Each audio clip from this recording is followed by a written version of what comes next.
Hi everyone. I am going to do a video today.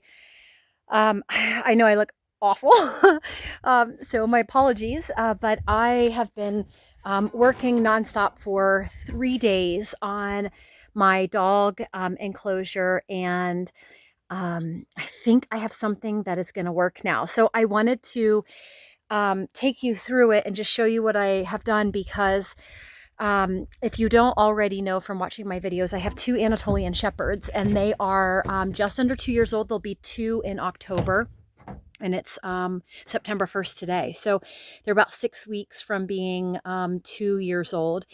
And they have gotten out of every single enclosure that I've built for them. And I have spent, I mean, at this point, I'm probably $3,000 or $4,000 into building houses. I built the puppy palace, put 8-foot fences around it. I've moved the fences around multiple times. They keep getting over the 8-foot fence. They'll dig a hole. So I've concreted rocks around the bottom. And they're just, that's just what they do. They are like professional escape artists. I've actually seen, they have an A-frame, and I've seen paw prints on the A-frame. So they've somehow got their little huge paws onto where the screws are for the A-frame, for the corrugated roof, and they've balanced on the screws, like the little screw heads that will hold the corrugated roof in, and they've gotten out that way. So these are not small enclosures too. One of the enclosures that goes around the puppy palace is 350 linear feet of what I used was the wire that goes inside of concrete. So it's like it's squared wire.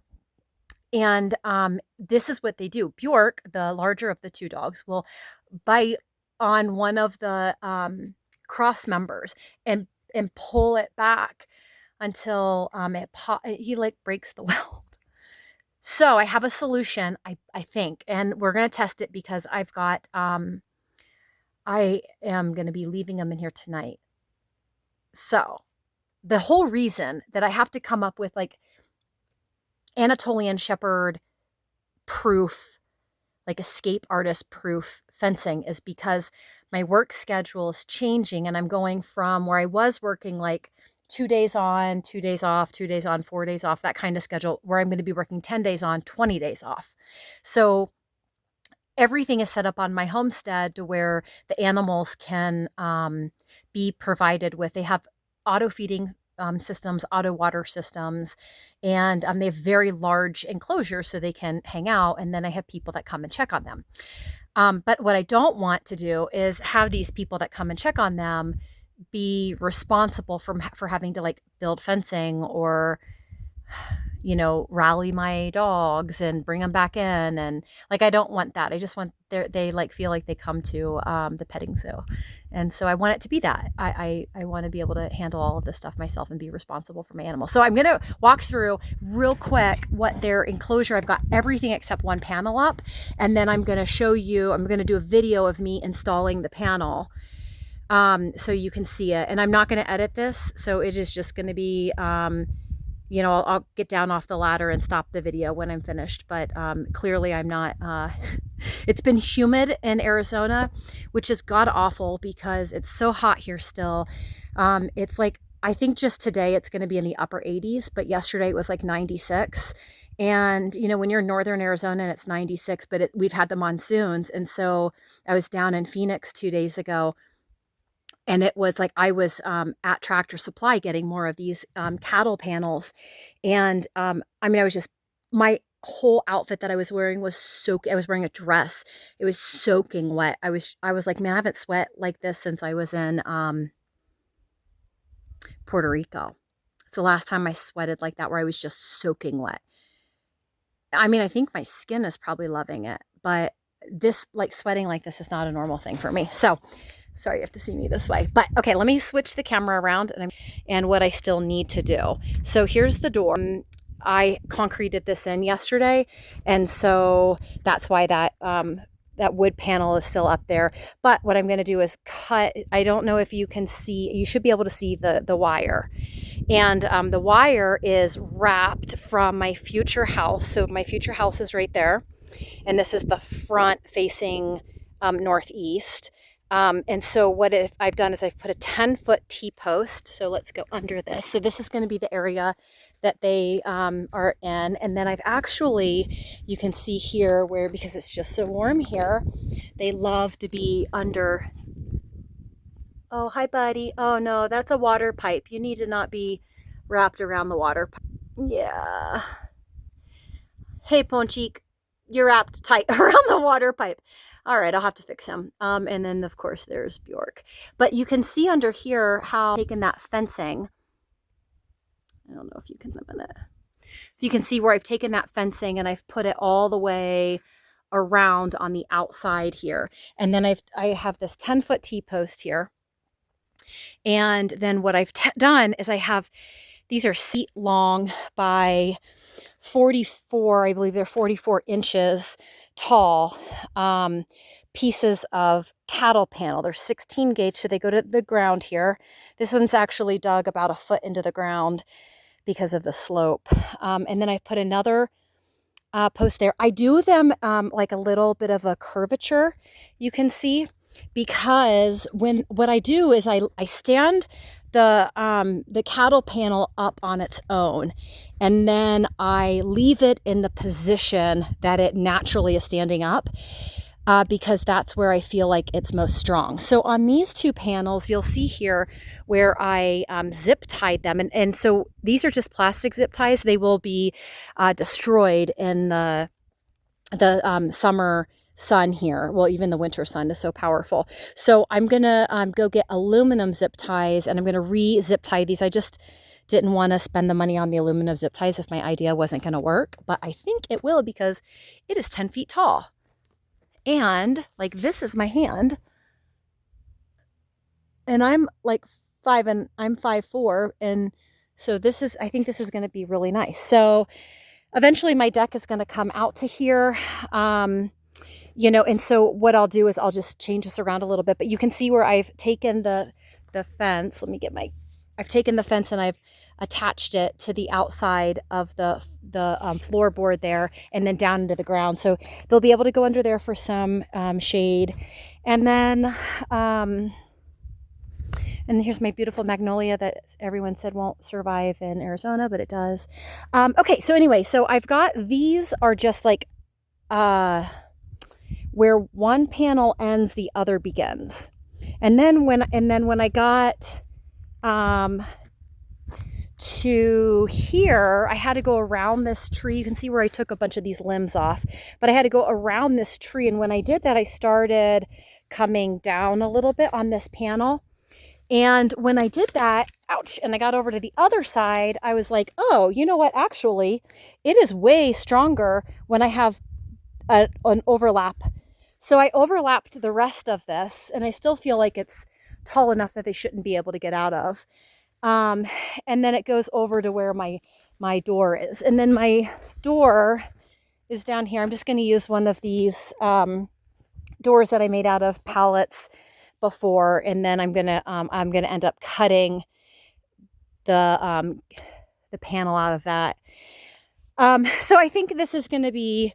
I think this is going to work really well. So what I'm going to do is I'm going to set my phone up so I can show you how I install this last panel.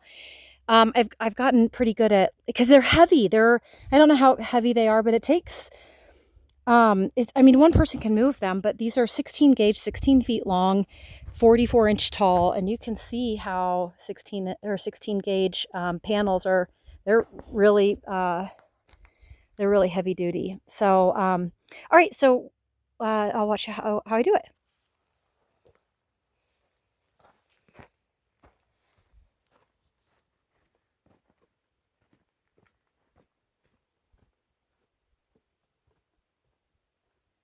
Okay, so one of the, I don't have the final fence post in yet, but it's not necessary right now.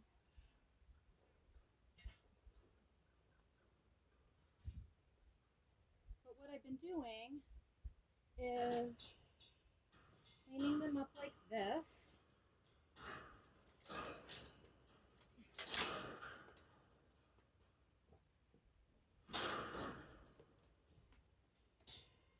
Gosh, the bugs.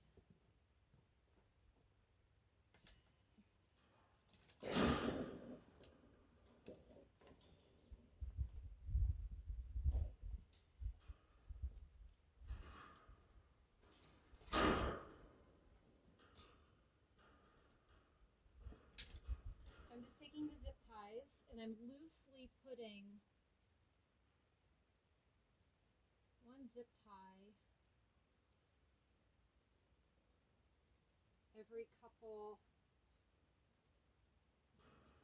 spots.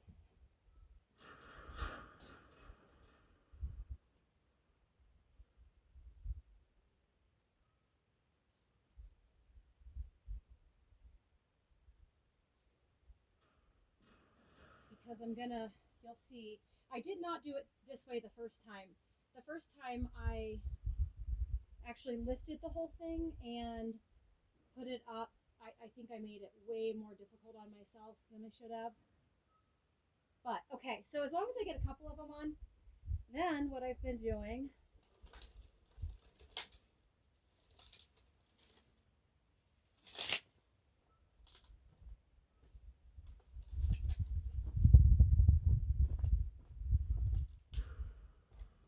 is just lifting this like such.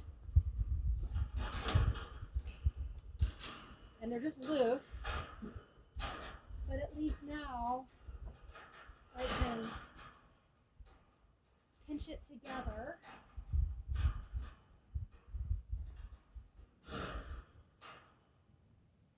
And if I can get it up, I can get a couple of them and just tighten them down just a little bit. That'll help me. And then I get over to this side and try to line it up. And it's pretty hard to do with one hand, but it reminds me of tying a cherry in your mouth. You just gotta have talent. So, and utilize your resources. So, okay, once you get one good one in there, keep it from getting on you. And then I just zip tie these together. Like I said, I'm gonna go back with the aluminum zip ties. And once I get them all installed, then I go back to the post here and attach them to the post. But they're holding themselves up just by being in a serpentine kind of style. I do have some rocks on the ground, but they're not doing anything. So, okay, let me get this. I'm going to go in, I'm going to zip tie all this, and then I'm going to zip tie to the other side. I might not even need a post over there. And then I'll show you what the end result looks like.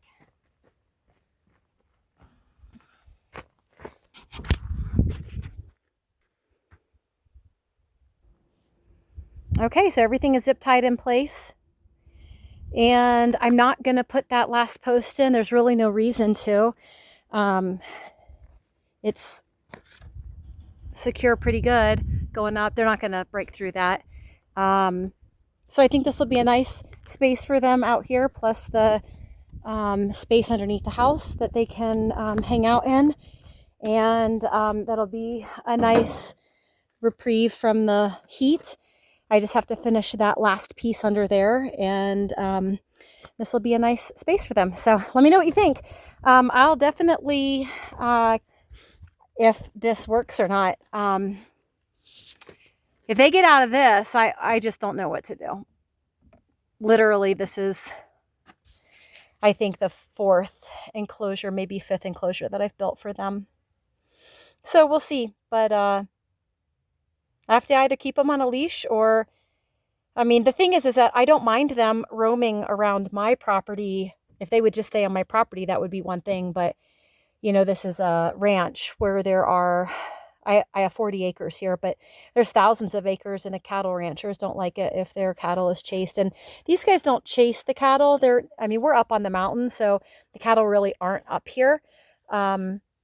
but they'll go 20 miles or 30 miles in a day. And I can't risk, them going to somebody's house who thinks that they're like abandoned and they're doing the good service of, let me put your dogs in my house and then don't tell you about it, because those kind of people do exist. They're called thieves. But anyway, okay. Take care.